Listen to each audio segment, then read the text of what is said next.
We're going to be talking about how to lease space for your business in a commercial property. My name is Sean Katona. I'm a commercial real estate landlord. And so I've spent a lot of time recently working with business owners and tenants and prospective tenants and figuring out what's going to be the best space for their business to make sure that they can thrive and flourish in wherever they physically locate. So we're going to go through some of the important things to think about that the big boys would, the national name brand credit tenants, the Chipotles, the Starbuckses, the McDonald's of the world. What are the things that they think about when they're picking a new location? So let's start with our demographics. If we are very clear on who our target customer is, it really helps us narrow down what part of town we want to be in. If you know that you sell, let's say, a dollar store to a lower income demographic versus you sell a premium product to very affluent customers, you might locate in a part of town that's best suited for that. So another really important thing to be aware of is, how do your customers find you? Are they coming in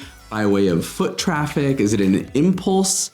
Or is it a destination that they're headed to? Do they search you online and then come down to a physical store? So you think a lot of the businesses that locate in a shopping center really like the foot traffic that come from the other businesses that are nearby. Think about a grocery anchored shopping center where every week people are heading in there to get groceries, and so they also stop at the nail salon, or they stop at the dog groomer, or they stop at the smoke shop, or they stop at the gym that's located in there. We have a preschool in one of our shopping centers, and so we have 75 parents twice a day coming in to pick up and drop off their kids. So the convenience store next door is pretty handy. The barbershop next door is pretty handy. The restaurant next door also gets frequented. And so these businesses really thrive off of each other and the foot traffic that comes in because of the other business that those neighbors are getting. So that's a great thing to think about. And one of the reasons why a lot of people love to locate in a retail location, they want the foot traffic. They want the visibility of a nice big sign out on the main drag or a prominent sign on the building itself. And those are some things that may not be available in an office property or a flex property or an industrial property. So really, depending on how your business works, that might be why someone pays a premium to locate in a very visible location that can benefit not just from the foot traffic, but also the car count. And so you'll see Starbucks today be very particular about locating on a hard corner or an intersection where there's at least 50,000 cars a day, because they know if that many cars are coming by and there's good access coming in and out of the shopping center, we're going to sell X number of cups of coffee, or we're going to sell X number of Subway sandwiches. And so they can very predictably forecast how well that location is going to do just based on some of those characteristics: demographics, population density, household income, the number of cars that are coming by an intersection, and then how well people can pull in or out of that building, and if they've got great prominent signage. If that's not as important to you, I might think about looking at more of an industrial location or a flex location where you could locate off the main drag. You wouldn't pay the premium that a retailer would.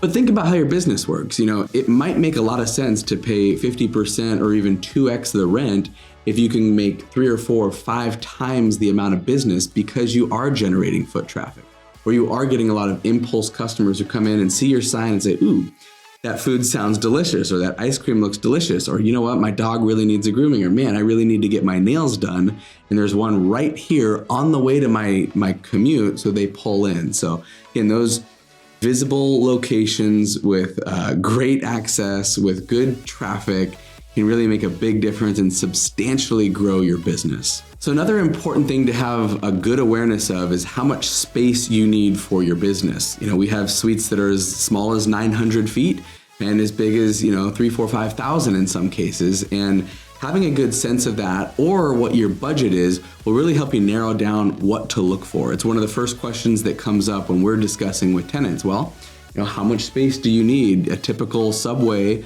might only be 1,200 feet. Our preschool takes over 8,000 feet. And so really have a good sense of how much space you need. And a great way to do that is to pop into other locations that are similar to your business and say, hey, how big is this suite? 800 feet, 900 feet, 1,200 feet. This would work for us. And so you can reach out to landlords, or your tenant rep, your broker, can reach out to landlords and say, hey, I just want to take a look at boxes that are 1,200 feet and my budget is X. So another great thing to keep in mind is that this is absolutely a partnership between tenant and landlord. Landlords want to put great tenants in their buildings that are going to be there for a while, that are going to be complementary, that are going to add foot traffic, that are going to create good synergy between the other businesses in the location. That's why you don't see 5 barbershops in a shopping center, right? You want to have one of each use or category typically. Don't hesitate to reach out and be creative or come up with any questions. A lot of times we'll work with tenants to help them get ramped up. We can do things like free rent. We can help with their build out or their tenant improvement allowance, especially if they've got decent credit or good financials or the business has a good operating income. But in some cases, we're able to work deals where someone might not have a long track record or history or perfect credit or phenomenal income or a ton of savings, but we can do it in a way where it's relatively low risk for the landlord, but still allows a tenant a shot to get open and create maybe a new concept that's really fun and something that's in demand by customers these days. So would encourage you to reach out either through your tenant representation, find a great tenant rep, reach out to your landlords directly and start asking some of these questions, come down, tour properties, go see the buildings and really get a sense. And what'll happen after you find a space that looks interesting is we put together a letter of intent that'll usually come from the tenant to the landlord to spell out the terms of the deal. We're interested in renting the space for at least 5 years, maybe 7, 10, or it's not uncommon for someone to do a 5-year lease with the option to extend for another 5 years so that they have the certainty and predictability that they're going to be investing in space in that location and establishing a base camp where customers know that they'll be for years to come. But we can help work through those terms and what's typical in a deal if that's something that you're not familiar with. So reach out, say hello, come check out some of the spaces that we have available. We'll talk to you soon.